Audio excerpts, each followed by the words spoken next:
quelque chose d'absolument révolutionnaire. Einstein était tellement en avance sur son temps, 1914-1918, l'Europe est à feu et à sang. Einstein lui-même participera à la création du nouvel État sioniste.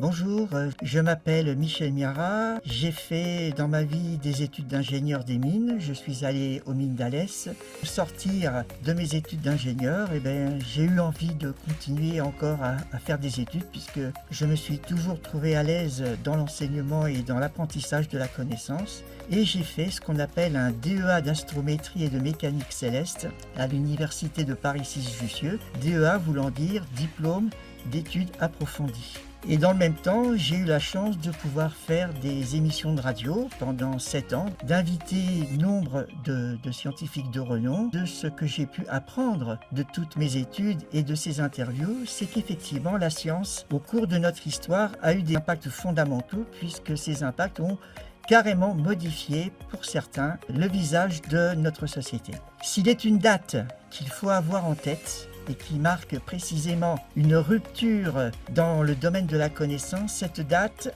c'est 1687. Et qu'est-ce qui s'est passé en 1687 ? Eh bien, un homme, un Anglais, Isaac Newton, a découvert une loi qui s'appelle la loi de la gravitation universelle. Et cette loi, elle a permis de circonscrire le mouvement des planètes et de comprendre comment les planètes tournaient autour du Soleil. Que ce soit la Lune autour de la Terre, que ce soit la Terre autour du Soleil ou toutes les autres planètes qui tournent autour du Soleil, une même loi fondamentale et universelle préside à la course des planètes autour du Soleil. Et ce qui est extrêmement intéressant, c'est que cette loi, elle est devenue une loi universelle.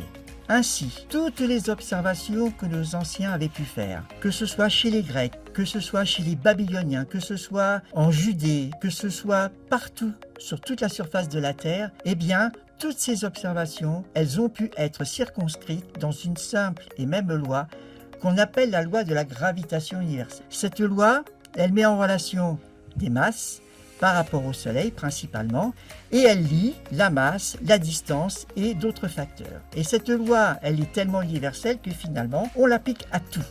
Si vous voulez mettre en orbite un satellite, il faut appliquer les lois de la gravitation universelle. Mais dans cette loi, qui fait intervenir la masse, l'espace, le temps, eh bien ces trois choses sont des entités qui sont distinctes et séparées et qui ont une entité, une vie propre en quelque sorte. Or, en 1915, c'est-à-dire presque 2 siècles et demi après Isaac Newton, c'est une véritable révolution qui va s'opérer dans le domaine de la connaissance, puisque Albert Einstein va complètement réécrire la loi de la gravitation de Newton. Et cette fois-ci, la matière et le temps et l'espace qui étaient distincts et séparés selon Isaac Newton, au contraire, vont être des entités qui sont intimement mêlées. Et c'est le fait que ce soit intimement mêlé, lorsqu'on va aborder, grâce à la théorie de la relativité générale, les débuts de l'univers dans ce qu'on appelle la cosmologie, eh bien on s'aperçoit qu'effectivement, s'il n'y a pas de temps et pas d'espace et pas de matière, rien ne peut donc exister. Et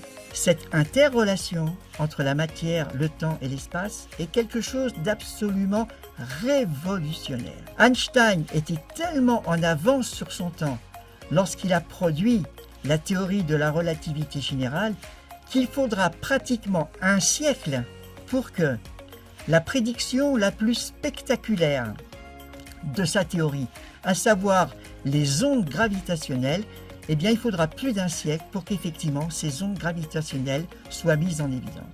Il faut dire qu'à l'époque où Einstein va mettre sa théorie au regard du grand public, cette théorie, elle est tellement en avance que personne ne se dit mais à quoi ça peut bien servir ? Et il faudra toute la perspicacité d'un directeur de la physique allemand qui s'appelait Max Planck pour comprendre à quel point les idées d'Einstein sont, elles, absolument révolutionnaires. Cette théorie, elle va pouvoir permettre une chose absolument extraordinaire, c'est de considérer l'univers dans son ensemble et par un jeu de paramètres dans les équations, donc dans ce modèle mathématique, eh bien, ce qui est extraordinaire, c'est qu'on va pouvoir considérer l'univers dans son ensemble et à partir de là, créer des modèles de la cosmologie par lesquels on va expliquer toute l'histoire de notre univers. Et si Aujourd'hui, on parle de découverte, on parle d'expansion de l'univers, on parle de décalage vers le rouge, on parle de Big Bang et ainsi de suite. Il faut savoir que toutes ces idées ont un point commun absolument indéfectible et ce point commun, c'est la théorie de la relativité donc générale d'Einstein. Alors, il y a une question qu'on pourrait se poser, c'est que comment se fait-il que Einstein ait atteint une célébrité que nul savant avant lui n'avait obtenue et que nul savant après lui n'a obtenu aussi. Alors on peut l'expliquer par le contexte de la guerre 1914-1918, l'Europe est à feu et à sang et une théorie allemande, la théorie d'Einstein, en 1919 va être vérifiée par un savant anglais. Comme on veut, eh bien Einstein va atteindre une gloire absolument incroyable. Il va être invité absolument partout. On veut le voir dans tout et partout. Et surtout, il y a un homme qui va exploiter la notoriété nouvellement acquise de Albert Einstein et cet homme, c'est Chaim Weizmann. Chaim Weizmann, l'homme du projectionniste, va demander à Einstein de l'accompagner dans tous ses voyages, dans toutes ses pérégrinations à travers l'Europe, en Amérique et partout dans le monde pour recueillir des fonds pour aider à la création du nouvel État sioniste. Et d'ailleurs, Einstein lui-même participera à la création de l'Université hébraïque de Jérusalem et il sera le premier directeur de la physique et c'est lui d'ailleurs aussi même qui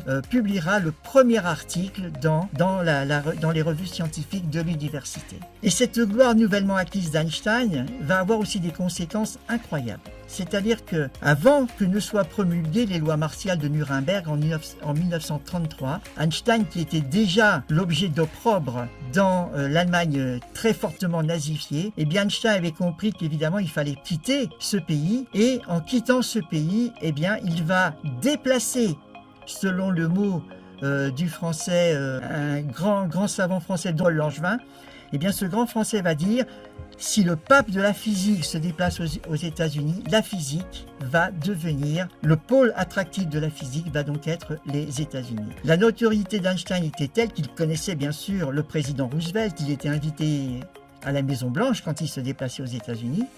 Et lorsque deux physiciens vont présenter à Einstein une lettre que lui n'a pas écrite, mais que les deux physiciens, notamment Léo Szilard, vont lui demander de signer, eh bien, ces physiciens savent à qui ils s'adressent puisqu'ils savent que Einstein sera écouté.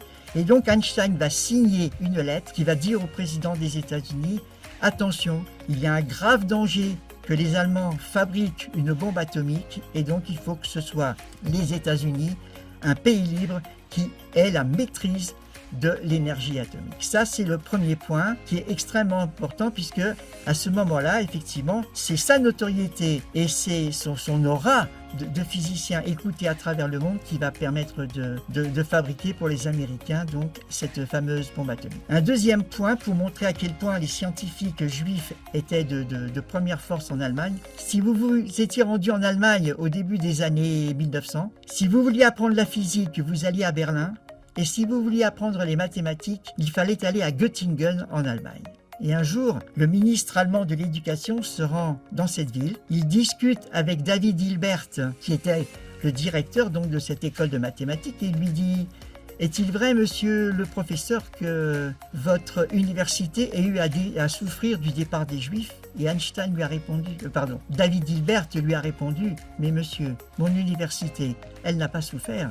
Elle n'existe tout simplement plus. Nous savons qu'à Purim, quand nous lisons la Megillah d'Esther, nous savons aussi que si Hachem n'est jamais nommé, on sait qu'il est toujours là en filigrane. On sait que à chaque étape, à chaque passouk, à chaque verset, c'est Hachem qui dirige l'histoire de Purim. Eh bien, en Allemagne, il y avait une physicienne qui s'appelait Lise Meitner, qui travaillait dans le laboratoire de radiochimie d'un très grand radiochimiste qui s'appelait Otto Hahn, et ils vont faire une expérience décisive. Les résultats de cette expérience, Lise Meitner n'a pas pu les obtenir tout de suite, puisque les Allemands ayant envahi l'Autriche, eh bien, elle devenait évidemment persona non grata, donc elle a dû fuir l'Allemagne. Et Otto Hahn, qui tenait Lise Meitner en très haute estime, lui a donné les résultats de cette expérience. Et en discutant avec Fritz Strassmann, qui était son neveu, des résultats de cette expérience, ils sont parvenus à la conclusion claire, nette, précise et sans ambiguïté qu'ils avaient découvert la fission de l'uranium. Or, la fission de l'uranium va être transmise aux Alliés et c'est eux qui vont bénéficier bien sûr donc de ces découvertes essentielles. Donc on voit que à travers l'histoire, la physique a joué un rôle de plus en plus important et de plus en plus conséquent dans notre avenir. À chaque fois aussi, on a vu que des découvertes de première importance aussi ont été dévolues à des personnes qui, heureusement pour nous, avaient une très grande conscience de ce qu'ils faisaient. Et on voit que la main d'Hachem, dans cette histoire-là, elle est véritablement prégnante. Elle est là pour dire attention. Effectivement, j'ai donné à l'homme la chorma, la bina et la da'at, mais toujours, il faut être conscient que pas tout le monde n'est prêt à accepter ce genre de découvertes et entre des mains terribles, eh bien ces découvertes peuvent être terribles elles aussi. Et qu'Hachem ait permis que ces découvertes fondamentales passent et surtout sortent de ce pays qui était l'Allemagne nazie à ce moment-là, montre à quel point Hachem, toujours et encore, veille sur nous, même si nous-mêmes, nous n'avons pas conscience.